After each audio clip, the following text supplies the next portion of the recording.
सामाजिक न्याय खात्याला निधी मिळाला असं सांगितलं. रोजगार हमी योजना खाते त्यांची जी बिल आहेत 1 वर्षापासून अधिक काळ पेंडिंग आहे किंवा इतर खात्यांची सुद्धा हीच अडचण झाली आहे, निधीची कमतरता आहे. नाही, असं आहे की आता बजेट आता झालंय, आता पुरवणी मागण्या जुलैमध्ये होतील. आता जे मागच्या सरकार दायित्व जे होतं लाडक्या बहिणींचं ते आता योजना पण व्यवस्थित सुरू आहे. अशा बाकीच्याही कमिटमेंट्स आहेत सरकारच्या, पण निधी उपलब्ध होत नाही असं नाहीये. थोडं बॅलन्सिंग ऑफ द बजेट करताना थोडा पुढे माग होत असेल, परंतु मी मागे एकदा म्हटलं होतं की मंत्र्याने सुद्धा त्या संदर्भात जाहीर वक्तव्य करणं काही उचित नाहीये, चुकीचं आहे. तुम्ही बैठक घेतायत, मराठवाड्यामध्ये पाणी प्रश्न ज्वलंत आहे, त्यासाठी काही दिलासा म्हणून काही निर्णय घेता येईल? नाही, आता काय आहे की म्हणजे मागच्या काही 2-3 वर्ष जर आपण आकडेवारी पाहिली की जायकवाडीमध्ये 5% सुद्धा पाणी नसायचं, 5 TMC. आज 30 TMC पाणी आहे. म्हणजे आज धरणाची परिस्थिती सगळ्यात चांगली आहे. आणि ते करत असताना अन्य बाकीच्या उपाययोजना आम्ही जे करतो आता, म्हणजे जायकवाडीच्या कालव्यांचं लाईनिंग करणं, आज 50% वॉटर लॉस आहे.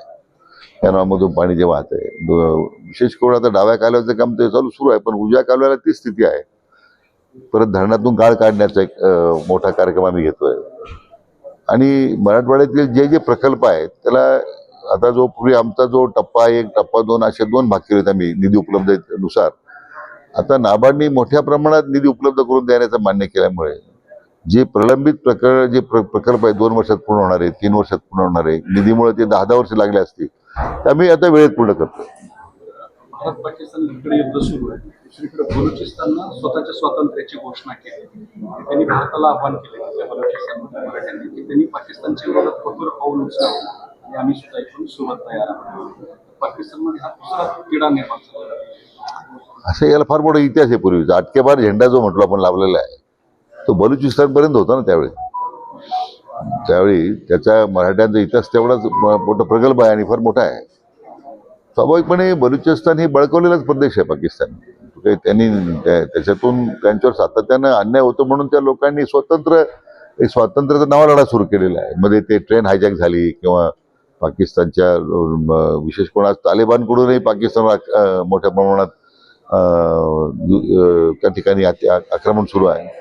आणि आंतरराष्ट्रीय पातळीवर याचे काही पडसाद उमटतील पाहूया आपण. पण निधीचं जे आहे तर अनेक योजनांना निधी द्यायचा, रोजगार हमीचे पैसे मिळत नाही, बऱ्याच गोष्टी कुठेतरी सरकारमध्ये यावेळेस आर्थिक ओढताना हे मान्य करावं. म्हणजे सर कसं आहे, लाडकी बहीण तुमच्यासाठी गेम चेंजर ठरते, मात्र हीच लाडकी बहीण आता इतकी खतखत निर्माण करते की सगळ्या खात्यांचे पैसे फक्त त्या योजनासाठी जातात. नाही, असं काही नाहीये बरं का. आता म्हणा मग अशी बॅलन्सिंग ऑफ द बजेटचा जो मुद्दा आहे त्याला काही निधी आता उपलब्ध झाला आहे, काही निधी आता जूनच्या पुराणी बजेटमध्ये पुराणी मागण्या येतील त्यामध्ये उपलब्ध होईल.